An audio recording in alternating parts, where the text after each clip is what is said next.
Nah, sebelum kita diangkat di dalam kemuliaan Tuhan, kita selama di dunia ini pasti akan mengalami namanya satu masalah, penderitaan, ya tantangan. Itu jangan pernah takut.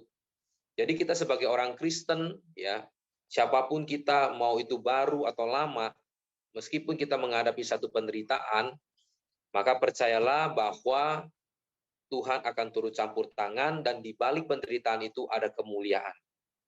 Saya ada satu kesaksian, ya dua minggu lalu saya melayani di Semarang. Nah, salah satu gembala kita di sana sekitar berapa belas tahun yang lalu lah, ya berapa belas tahun yang lalu mereka baru menikah nih, suami istri. Lalu mereka bulan madunya ke Bali, ya istrinya lalu searching di mana bisa dinner yang enak, yang nyaman, yang memang juga diminati oleh orang-orang. Ditemukanlah satu tempat, saya lupa nama tempatnya, ya dia mau dinner katanya jam 7, tapi dia harus datang lebih awal karena harus reservasi dulu. Reservasinya nggak boleh pakai telepon karena itu tempat limited, takutnya orang reservasi jauh-jauh nggak datang orangnya, sehingga harus antri di lokasi. Sehingga dia putuskan harus jam 5. Nah, waktu dia minta sama suaminya untuk jam 5, suaminya bilang, aduh saya masih capek nih. Masih capek, jadi kita istirahat dulu deh, nanti kalau memang nggak bisa hari ini ya kita besok. Ya istrinya sebetulnya dalam hati kesel, ya kok kesini jauh-jauh cuma tidur, meskipun mesti tunggu besok juga, tapi kepingin. Tapi waktu tunggu, istrinya juga kecapean. Akhirnya istrinya pun ketiduran. Nah, singkat cerita mereka bangun itu jam 6 sekian gitu. Nah, lalu mereka baru mau jalan ke restoran tersebut. Sebelum mereka jalan ke sana, dari hotel itu terdengar satu ledakan yang dahsyat. Ya, mereka pikir truk pecah ban atau apa, terjadi runtuhan apa begitu ya di dalam hotel. Tapi waktu dia keluar, dia ikuti, dia jalan, dia nggak jauh dari tempat tersebut yang mereka mau pergi. Rupanya situ sudah berkerumun orang. Nah, itulah bom Bali. Yang pertama apa kedua saya lupa. Itulah bom Bali, ya, yang menewaskan cukup banyak orang, membuat restoran itu hancur. Nah, di situ dia akhirnya mengucap syukur. Kadang-kadang Tuhan buat satu masalah atau kekecewaan di dalam hati kita. Sebetulnya Tuhan sedang meluputkan kita dari masalah yang lebih besar. Tuhan sedang meluputkan kita dari bahaya besar. Makanya Tuhan izinkan sesuatu terjadi, ya. Makanya kalau sesuatu itu terjadi bukan karena kejahatan, tetapi Tuhan izinkan, apalagi waktu kita melakukan kebenaran lalu muncul masalah, jangan pernah takut. Di balik masalah itu, di balik penderitaan itu pasti ada kemuliaan Tuhan.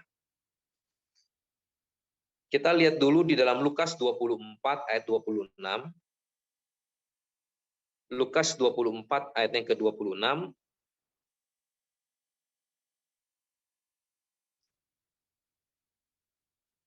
Bukankah Mesias harus menderita semuanya itu untuk masuk ke dalam kemuliaannya?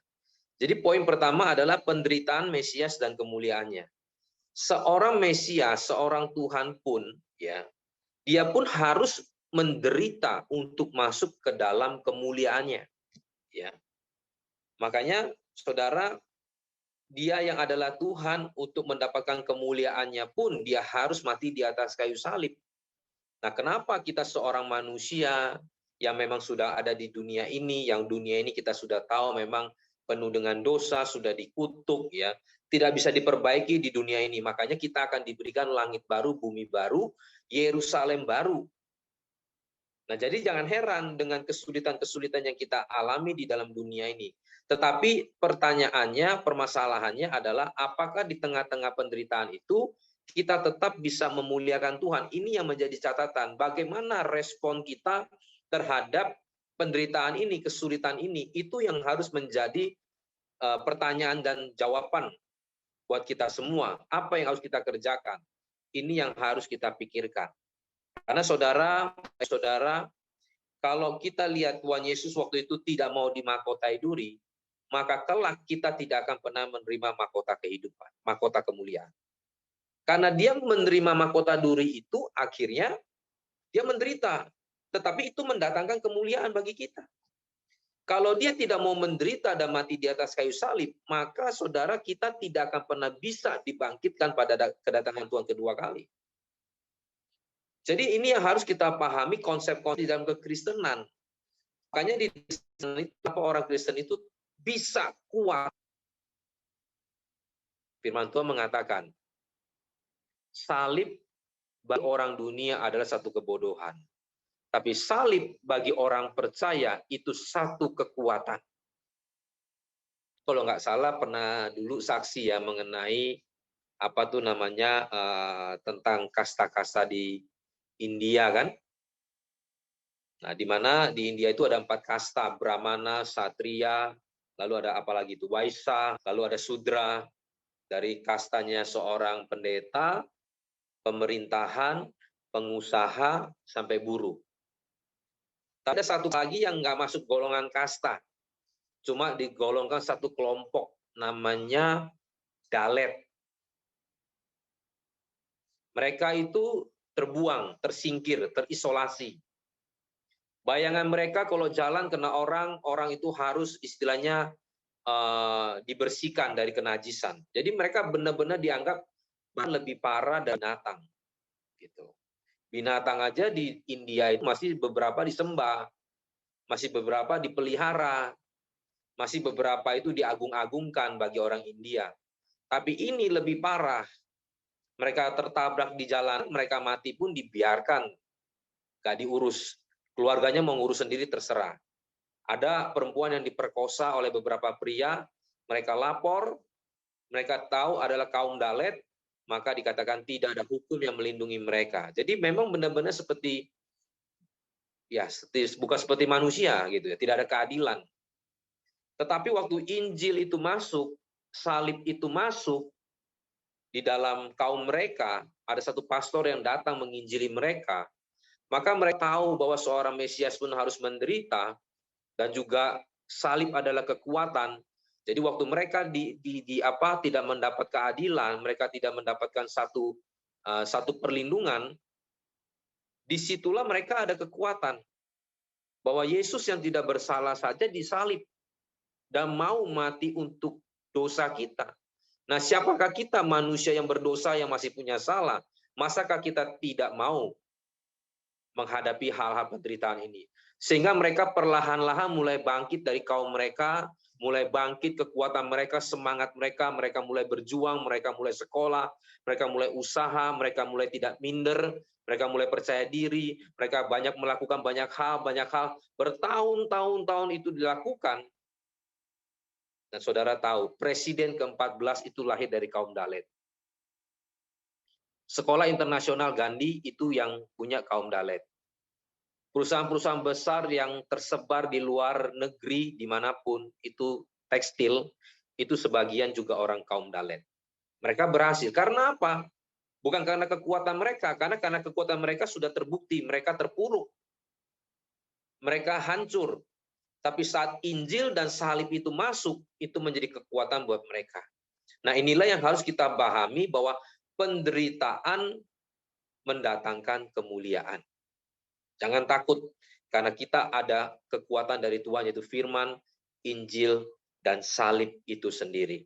Makanya hari ini kalau ada firman Tuhan yang mengatakan, jikalau engkau ingin ikut aku, pikul salibmu dan sangkal dirimu, itu kita lakukan. Teologi kemakmuran yang mengajarkan ikut Tuhan nggak perlu sangkal diri karena Tuhan sudah menyangkalnya bagi kita. Ikut Tuhan tidak perlu yang namanya pikul salib karena Tuhan sudah pikul salib. Salibnya Kristus itu sudah dipikul. Mati di atas kayu salib itu tanggung jawabnya. Tetapi tanggung jawab kita, salib kita selama kita ada di dunia belum kita selesaikan. Itu belum. Nah, makanya waktu kita mengalami tantangan, ada hal yang harus kita kerjakan, itulah salib dan itulah sangkal dirinya kita. Nah, sangkal diri itu apa? Sangkal diri, kalau teman-teman Bapak Ibu pernah lihat, pernah membaca, waktu Yesus sebelum ke atas kayu salib di Taman Getsemani, dia mengatakan begini, jikalau boleh cawan ini berlalu. tetapi bukan kehendakku, tapi kehendakmu. Nah, sangkal diri itu artinya mematikan kehendak kita, tetapi kita mengambil kehendak Tuhan. Apa yang kita anggap benar, tapi itu salah di mata Tuhan, ya kita harus katakan itu salah.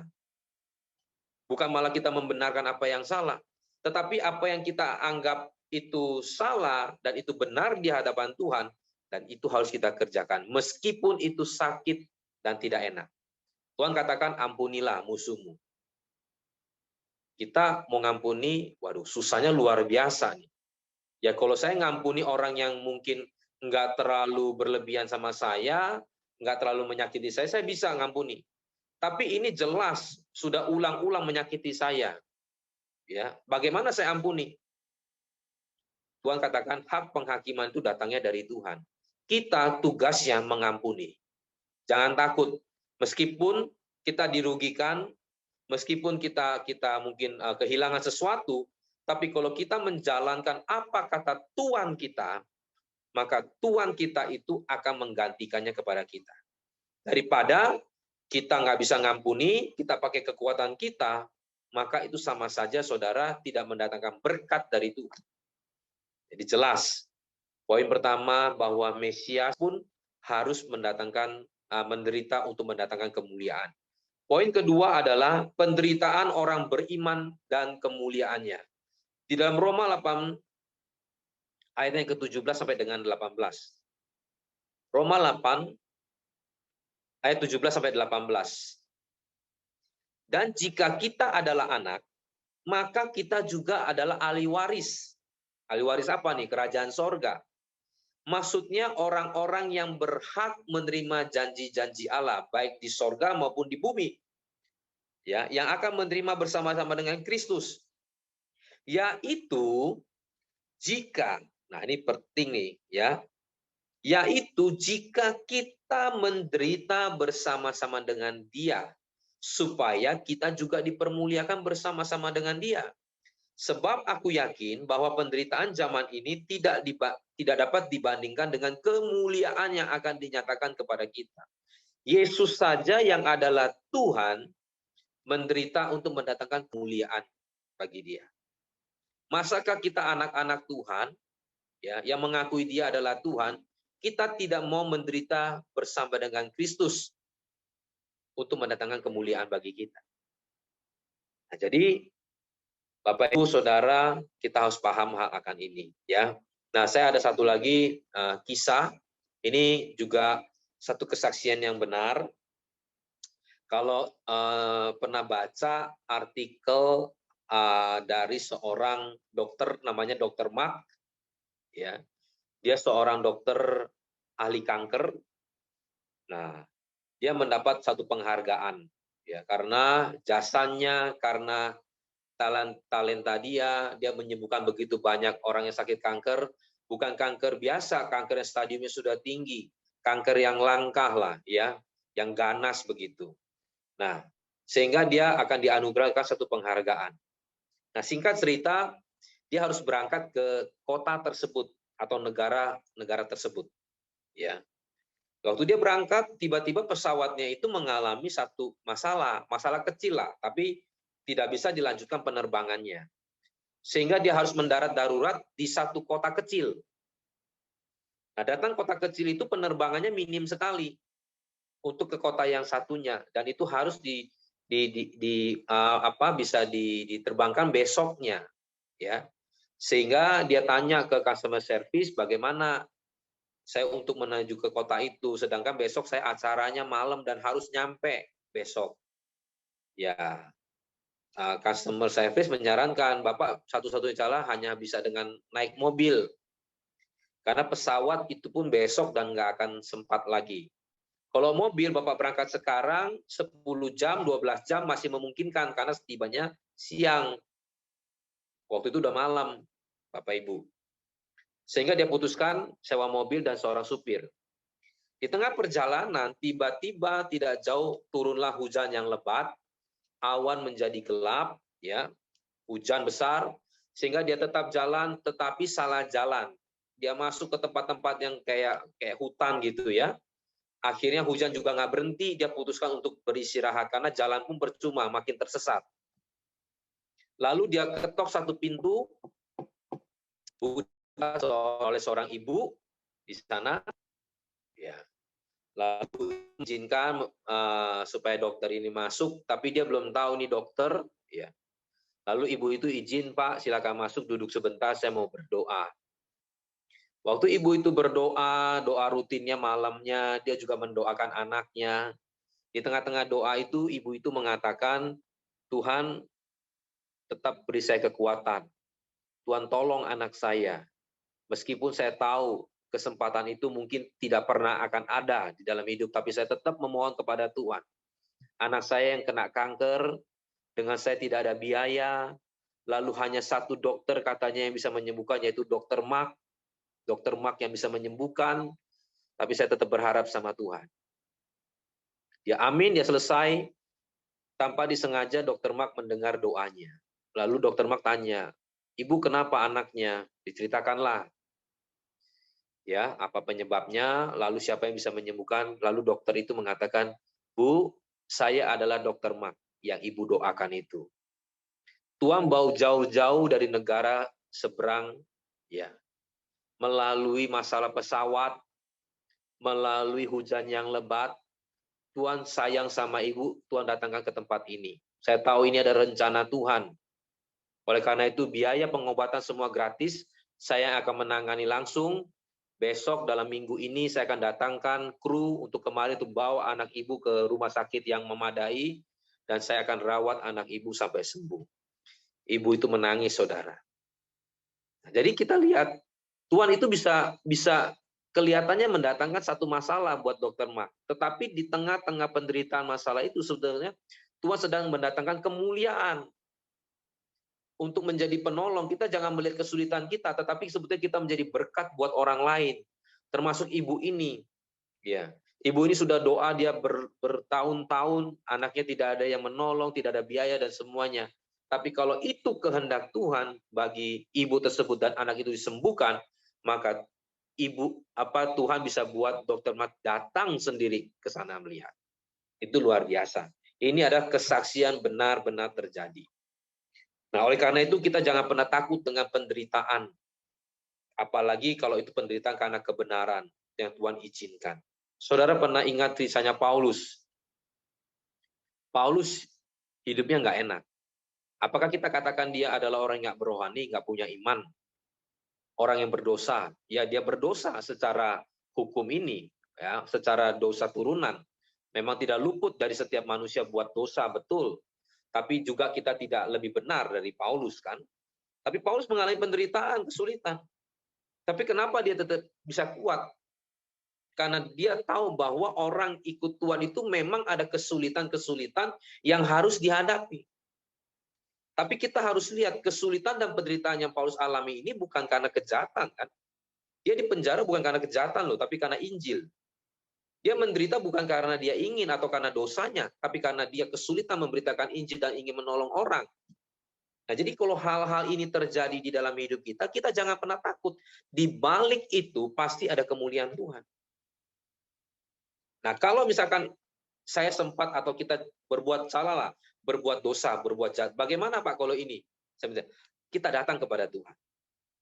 Kita datang kepada Tuhan, kita minta ampun kepada Tuhan, maka Tuhan akan membalikan apa yang buruk, apa yang jahat itu menjadi baik. Memang pasti juga ada harga yang harus kita bayar. Ya, contoh-contoh yang paling simpel lah. Misalkan kita mukul orang, ya kan, tanpa sengaja, atau kita waktu emosi. Ya, akhirnya kita mendapat satu hukuman. Nah, apalagi itu sengaja. Ya, kita memang harus datang dulu diproses di kepolisian. Diproses dulu. Tapi waktu kita mau mengaku salah, kita mau minta maaf, pastikan juga ada remisi. Pastikan ada pertolongan. Kalau Bapak Ibu, teman-teman ada ngikutin kemarin yang barusan viral, seorang polisi waktu menangani mahasiswa yang demo, ada satu mahasiswa tuh diangkat dibanting. Jadi kayak apa tuh ya, main wrestling begitu, dibanting. Langsung kejang-kejang. Nah, mungkin sengaja atau tidak sengaja kita nggak tahu, ya. Tetapi itu sudah viral, akhirnya mahasiswa semua marah, orang tua marah, publik marah. Nah, mau nggak polisi ini mengaku salah? Akhirnya polisi ini diminta oleh pemimpinnya juga harus direkam mengaku salah, minta maaf kepada orang tua dari anak tersebut, minta maaf kepada publik, minta maaf kepada orang yang disakiti, sehingga orang bisa memaafkan dan mengerti. Karena kondisi pada saat itu memang lagi demo, orang bisa emosi, bisa macam-macam.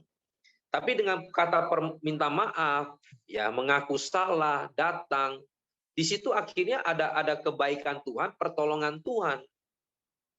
Nah, saya nggak tahu agama orang tersebut, tetapi orang dunia saja kalau melakukan hal tersebut, ada satu namanya pengampunan, apalagi Tuhan kita. Kalau kita berbuat sesuatu yang memang salah kita datang kepada Tuhan, kita mau mengaku, maka saya yakin Tuhan akan bisa buat jauh lebih baik. Ya, tetap memang ada hal yang harus kita lakukan, kita kerjakan. Nah, sekarang ada 3 hal, singkat saya akan ngomong, kenapa Paulus itu bisa kuat di tengah-tengah penderitaannya, sehingga mendatangkan kemuliaan. Coba kita lihat dulu di dalam 2 Korintus 4 ayat 16 sampai 18. 2 Korintus 4 ayat 16 sampai 18.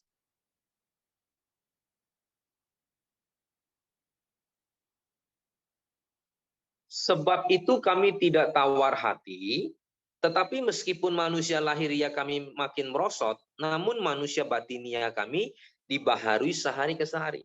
Nah, inilah kunci rahasia kenapa Paulus bisa kuat di tengah-tengah penderitaan dan kesulitannya. Dia semakin tua, dia semakin capek loh. Usianya nggak muda lagi dari awal dia pelayanan. Tapi kenapa dia tetap kuat, tetap semangat, dia tetap bisa melakukan pekerjaan Tuhan? Karena manusia batinnya dia itu diperbarui. Usia boleh bertambah, kekuatan jasmani bisa menurun. Tetapi kalau bicara tentang iman, kekuatan batinia itu harus terus bertambah. Meskipun kita tidak bisa mengangkat beban lagi, tapi kita tetap bisa mendoakan orang. Meskipun kita nggak bisa lagi yang namanya jalan kemari, ke sana, ke sini, ya misi lagi, nggak bisa. Tetapi kita punya pemikiran, kita punya namanya hati untuk mendoakan. Itu yang kita bisa kerjakan. Jadi selama iman kita terus bertambah, manusia rohani kita, jiwa kita terus yang namanya meningkat, saya percaya pasti ada sesuatu yang bisa kita kerjakan.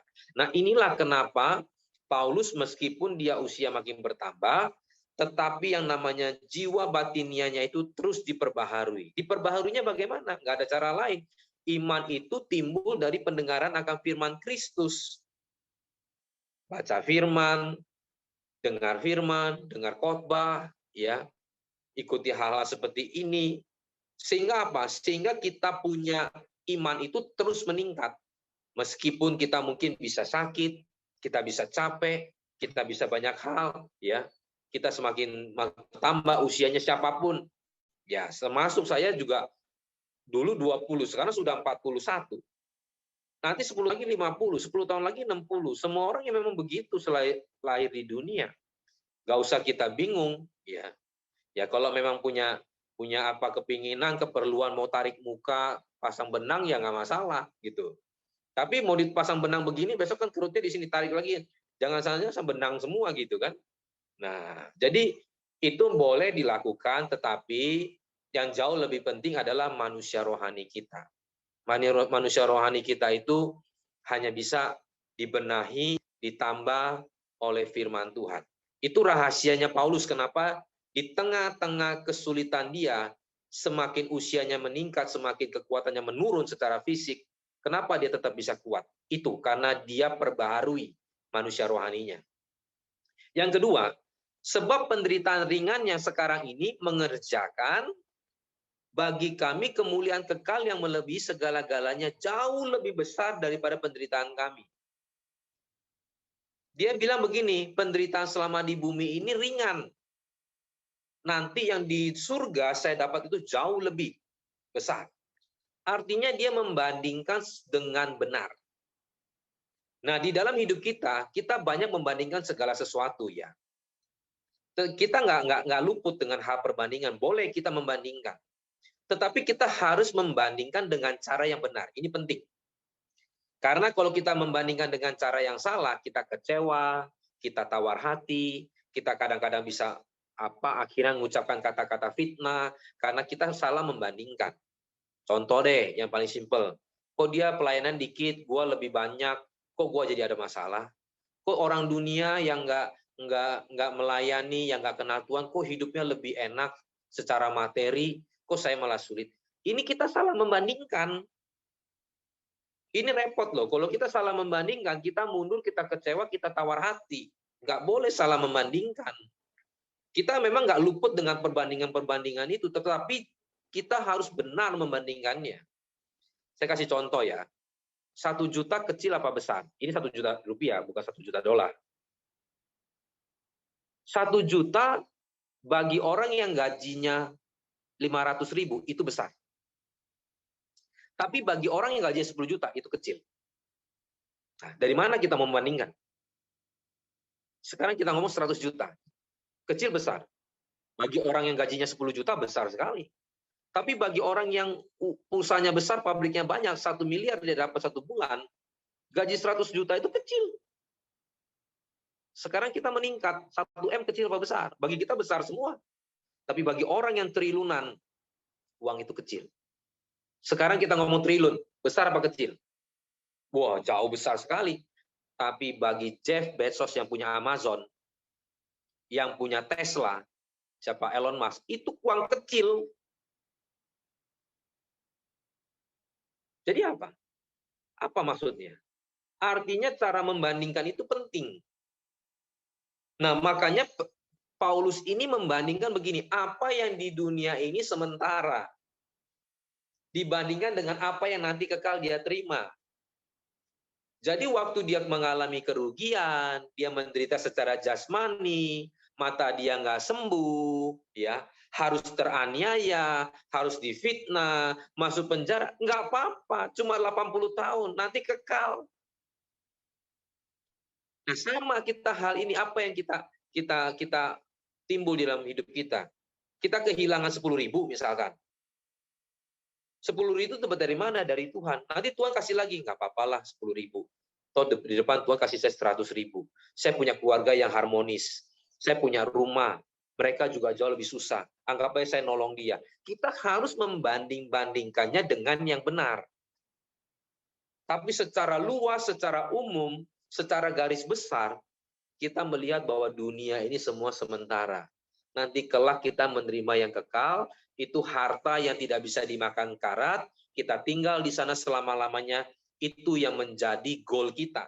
Maka saya percaya, apa yang terjadi di bumi, kita nggak akan buat kita tawar hati dan kita akan kecewa dengan Tuhan.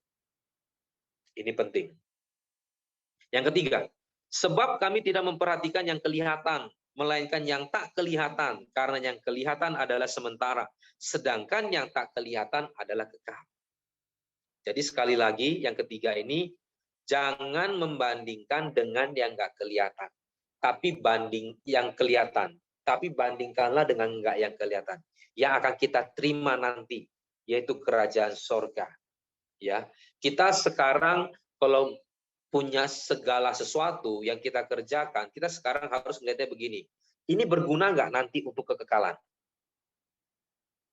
Ya, Pak Fengki dapat satu rema atau Tuhan bicara kepada dia mengenai gereja, baik itu ajaran, apa yang harus diterapkan program itu. Roh Kudus ngajar begini. Apa yang kamu kerjakan, apa yang kamu programkan, semuanya di dalam gereja. Apakah semua itu bisa membuat orang itu terangkat? Artinya apa? Arahkanlah segala sesuatu pandanganmu kepada perkara di atas. Kalau kita mau bicara upah, upahmu di surga. Kalau kamu mau menerapkan suatu ajaran, program, apakah ajaran itu bisa akhirnya masuk ke dalam kekekalan? Contoh, kalau kita ngajarin orang ngejarnya tentang mamon, mamon itu bisa masuk surga nggak? Nggak bisa. Kalau kita mau buat program itu hanya untuk sebatas di dunia saja, nggak bisa membuat orang itu melihat kepada perkara di atas. Jangan. Artinya apa? Sifatnya semua harus rohani, perkara di atas, upah di atas, yang harus kekal. Nubuatan itu akan berakhir, bahasa roh itu akan lenyap, pengetahuan itu akan hilang, tetapi kasih itu akan tetap. Jadi itu yang kita fokuskan, bukan berarti kita nggak ada nubuatan dan juga nggak ada bahasa roh, tapi yang itu yang harus menjadi utama. Nah itu goalnya kita. Tuhan ngomong untuk gereja ini begitu. Makanya Bapak Ibu, semua saudara-saudara jangan heran. Kita banyak ngomong hal-hal seperti ini. Karena inilah yang akan membuat kita nanti sampai kepada kekekalan. Nah mungkin itu aja sedikit sharing dari saya. Kita tunduk kepala, kita berdoa. Tuhan terima kasih untuk malam pagi hari ini, dimanapun kami berada, baik yang di Amerika, di Indonesia, kami percaya Tuhan tidak pernah meninggalkan kami. Meskipun kami ada mengalami satu kesulitan, tapi kami percaya Tuhan ada di balik kesulitan kami. Sehingga kemuliaan itu Tuhan sudah sediakan, tinggal bagaimana kami mau menjalani dan meresponnya. Tuhan beri kami kekuatan, sehingga kamu mampu melewati itu semua. Kami tidak membandingkan lagi dengan cara yang salah, tapi kami membandingkannya dengan cara yang benar, yaitu melalui firman Tuhan. Firman Tuhan mengatakan apa yang di dunia ini sementara, tapi bandingkanlah dengan apa yang kelak kita akan terima di dalam kekekalan. Bukan berarti kami tidak melakukan sesuatu di dunia ini. Bukan yang di dunia ini tidak penting, tetapi semua tujuan kami, goal kami adalah yang di atas. Sehingga kami tetap kuat di dalam Tuhan, kami tidak kecewa dengan Tuhan. Apa yang ada di dunia ini sementara, tetapi kami percaya Tuhan akan memelihara kami, hidup kami, sehingga melalui hidup kami, keadaan kami, nama Tuhan juga dipermuliakan. Kami serahkan semuanya ke dalam tangan Tuhan, pergumulan tantangan hidup kami, keluarga kami, pekerjaan kami, pelayanan kami, semuanya ke dalam tangan Tuhan. Di dalam nama Tuhan Yesus, kami sudah berdoa dan mengucap syukur. Haleluya. Amin.